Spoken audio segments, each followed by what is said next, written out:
up, everybody? James Jackson here, back again with another video. If you're new to my channel, I do tips, tricks, news, and reviews for the film and video making industry. So if you do like the content here, please make sure to hit likes. The likes definitely help the channel out. Make sure to hit the subscribe button and hit that bell so you can stay up to date on all the content going forth. And also, if you want to support the channel, I do have a Patreon page where you guys can get access to all this stuff early and in high quality, and also you can get more direct responses where I give video responses to your questions. So definitely check that out if you guys want to learn more. Okay, so thank you for everybody that joined my live stream yesterday. I was happy to have you guys there. So Blackmagic announced Resolve 17 tutorial, and there is a lot to go over today. In just this new software, I mean, there's so much changes, so many good things that we have been waiting for from Davinci Resolve. It's going to take me quite a couple videos to go sort of give you guys a little summary of what's coming in. But today I want to focus more on the HDR workflow. I was actually going to be working on my post-production HDR video on how to sort of do that workflow. I've already done 2 other videos on HDR. I did an overview of HDR. If you haven't checked that out, definitely you will see the tab to go check that out right about now. And I did one for acquisition. So when you are setting up productions and recording HDR, the way you have to set that up, things you need to know, I did a video on that, so check that out as well. Today, on the other hand, it's going to be all about the post-production workflow, and Resolve has made it so much easier to go over and sort of prepare yourself on the post-production side to help you deliver HDR. Now, so today, especially with Resolve 17, so I'm going to go over some of the new things, specifically the new HDR color wheel that's in there, but also the new settings parameters that they've set up. So let's dive right into that. So I'm going to cut to here, and I'll bring myself down here. So right now we're in Davinci Resolve. This is 17. This is the beta. So right now this is the public beta. So if you guys have Resolve, if you have the studio version, and you can even access this if you have the free version, but the studio version opens up the full spectrum of what you could do with HDR. So for this particular one, I would say definitely get the studio version, and you may want to buy the studio version of Resolve 17 anyway, because they now got an interesting device that we'll talk in another video. But let's get into HDR. So right now I have this set up for HDR, but I'm gonna go before, when you go into you go to preferences, you go to project settings. This is how you would normally set up your HDR content. So before they had you would do the same thing here, YBA color manage, but then now they've sort of changed it up. Now you can go to custom, which will give you sort of the legacy setup, but they've actually really made it so they're giving you parameters now. So now you can say, hey, I want SDR. You can SDR preset, broadcast, cinema. Well, now they have HDR Rec 2020. So you can just set that up, and they'll set it up for set your color space to make sure. Your output color space, you want to use Rec 21 HLG scene, because now let me just say this really depends on where you're delivering your HDR content to. This is why I talked about in my previous videos, because wherever you're delivering to may have its own.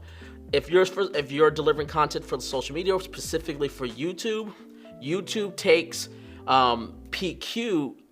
It takes PQ, but specifically HDR 10 plus that derives from PQ, or it takes HLG.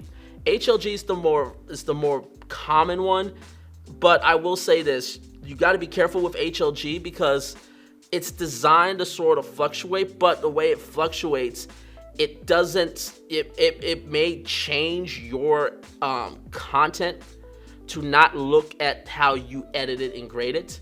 But for overall, it basically allows, when you see it on YouTube, YouTube will basically take HLG and adjust the parameters based on the device you're viewing it.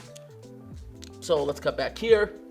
But I say HLG is really good. Either that or HLG Arab STD. But honestly, HLG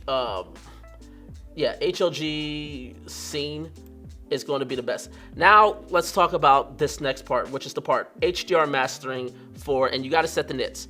Now, everybody will say that you master to 1,000 nits, and that, like, if you don't have another, if you're not fully comfortable then about knowing where to master, then yes, 1,000 nits is perfectly fine. The problem is that if the devices are not able to see 1,000 nits, it's going to look very dark and muted. So if you have a device that sees 1,000 nits, then yeah.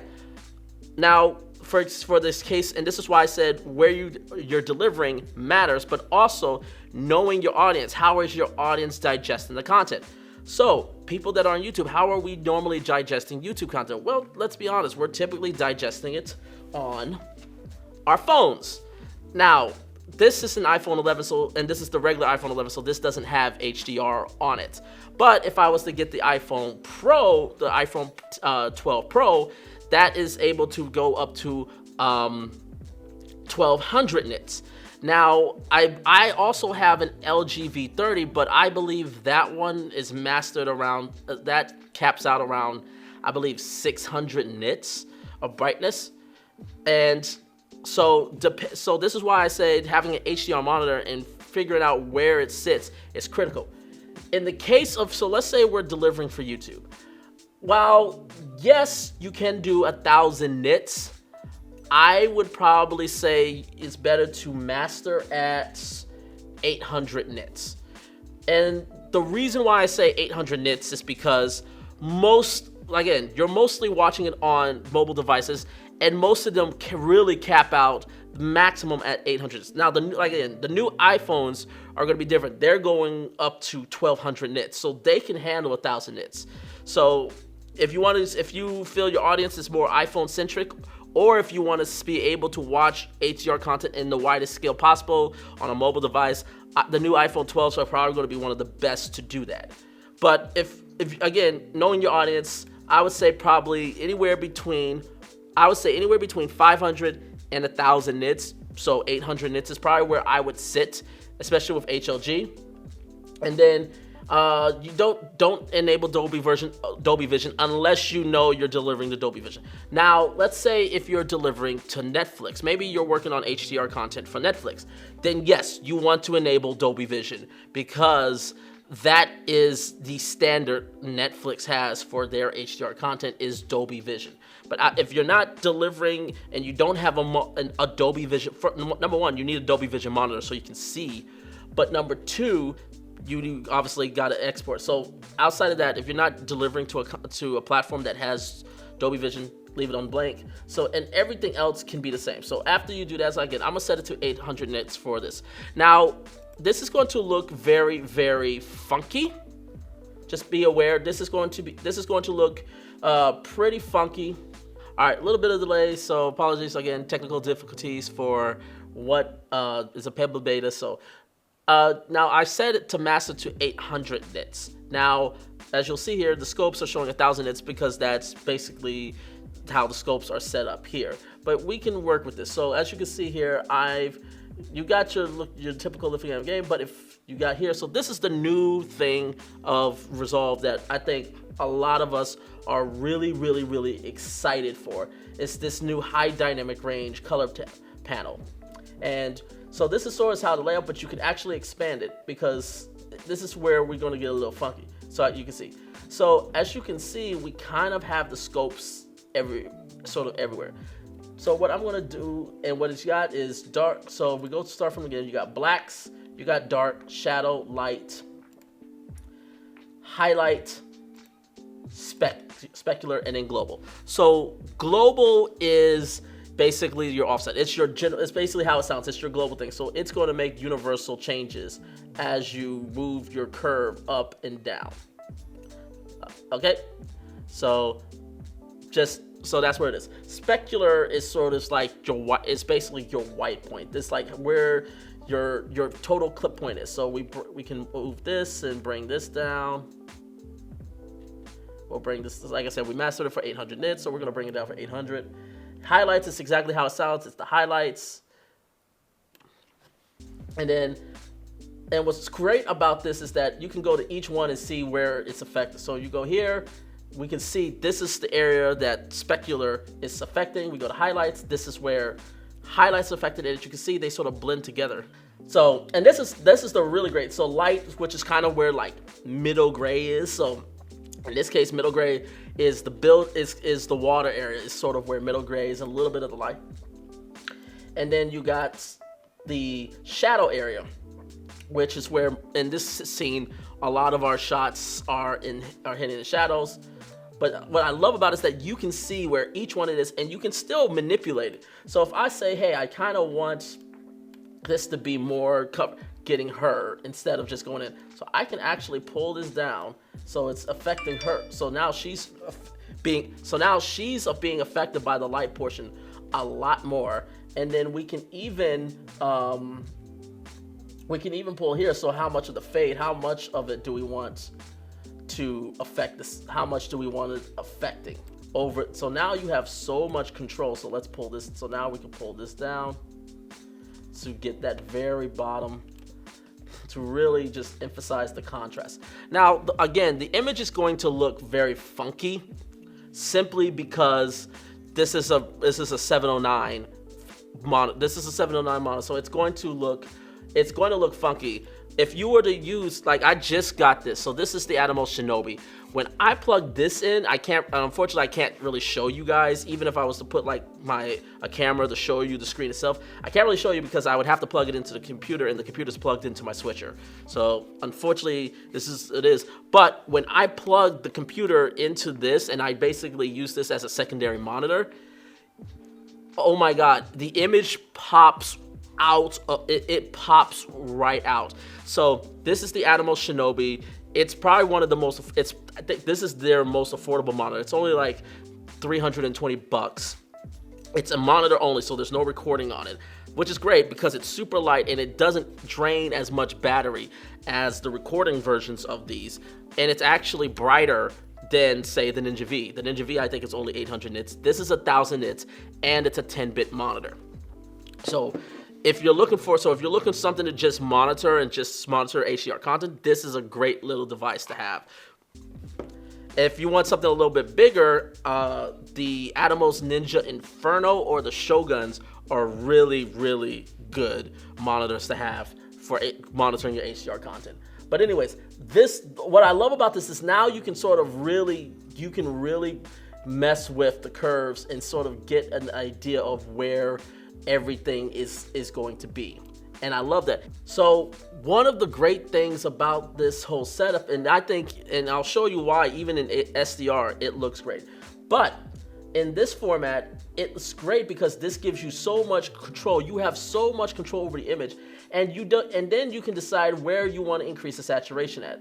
So you can go to the end and say, hey, I want to do a global saturation, and then you can sort of tweak how much saturation you want in each format, and then tweak it that way. And of course, you can dive deeper into Resolve with doing a little bit more grace, because you don't have to stay here. You can go into the gammas and do this. You can you can do everything that you did before, where you can go and basically get your hue versus saturation. There's actually a new one called saturation versus luminance that is really a really interesting look at. So, but again, you can make all the different tweaks that you want as you were before after you've done this sort of grade. So let's go into the delivery. Because the delivery part is critical. So you want to set it up. You can do QuickTime. QuickTime's fine. DNx HR is the codec you want to use if you're on PC. So if you're on a PC and you're operating on the Davinci Resolve, you want DNx HR, and then you want DNx HR HQX 10-bit. Don't need 12-bit. It's bloated files. No need. Here's where it's critical. Export HDR10 metadata and embed HDR10 metadata. So what happens then is that you're putting the metadata in the video file. So when you export it to YouTube, YouTube knows that this is an HDR content, and it will adjust the metadata based on the device that you're viewing on. So, and that's pretty much all you have to do here. So now we're back in Davinci Resolve. I sort of reset everything to more of an SDR workflow. This is sort of more broadcast style workflow. So what I'm going to do here is I am going to show you guys how you can even take advantage of this new HDR panel, even in SDR, if you're delivering something for SDR. So we're back again. This is the R5. This is Canon log, so it's not even Canon log 2. But I'm going to show you two ways. So first, we're just going to do it where we sort of kind of blend it with the traditional way of using the lift gamma gain, and then I'm going to do it simply from scratch from the HDR. So let's do this. So like I said, we need to just do this. So let's bring our whites up. We're going to just bring that up to just below this and bring this all the way down. Now, something simple like that. Let's see. Let's say, where do we want the gamma to sit? We kind of want this gamma to sit. I like the gamma to sit there. Okay, let's just, for argument's sake, this is a pretty good start. Now let's go to the SDR. So now that we made the adjustments we needed, let's get right to it. So let's sort of see how we can do it with the highlights. So now we can sort of tweak it where we just only get the highlights. Let's see where we want those, that mid-tone, sort of like those lids here. Bring this up here. And then let's bring this down just a bit. Let's move over. Let's look at the shadows. See where we are with the shadows. Let's pull those down a little bit. Let's go to the dark portions. So we can make those like as black. And then if we go to full screen, you can kind of see this is a pretty good detail. And what I love about it is you got so much control to just find out and smooth out you can smooth out the roll off, and again, you don't even have to affect the saturation. So now we can go to global saturation, and let's just boost this up a little. Let's start boosting the overall saturation. Let's go 1.2. I think 1.2 is a good point. And as you can see right here, it's already looking good. And again, this is, again, we're still delivering the SDR. We got a nice clean image. Let's bring the specular down a little bit, and let's bring the highlights. Let's bring the highlights back down just ever so slightly, so make sure nothing is clipped. And there you have it. Like, we got a nice little starting thing, and now of course you can get super creative, but we're not here to talk about that. I just wanted to show you guys that just how much this is going to be the newest thing. And so, like, before you have the log wheels. I think this portion is going to go away. I don't think many colorists are going to be using that. Now they're going to be using the HDR, because it just gives you so much more flexibility over your points. And if I was to just grab this, and the beauty is if I was to grab this and I would say, let's reset this and add this in, it's actually still pretty good. And this is raw. So now we can even stretch this even more. So if we were to go back to the gamma, so if we were to go to the gains, we can let's pull the gains up. Let's bring the gamma down a bit, and then put this. And again, this is a very, very amazing still details. Nothing's clipped. And it actually matches previous shots, even though because the HDR is not affecting saturation when you make the adjustments, it's universal. So I can go to something like C-Log, but then go to something like C-Log 2 and get somewhat similar results. Now you're still gonna have to tweak it, but this is an amazing little thing. So there you guys have it. This is an amazing little tool. I can't personally wait to just use this. I'm pretty much using this on all my projects, whether if it's I'm delivering for Rec709 or HDR, doesn't matter. I'm using this all the time because it gives you so much freaking control over your image. Hopefully this, guys, was helping you guys out. I'm definitely doing more tutorials or more stuff covering Resolve 17. So stick out to the channel. Make sure to hit the like and hit that subscribe button so you can stay up to date. And until next time, take care, everyone.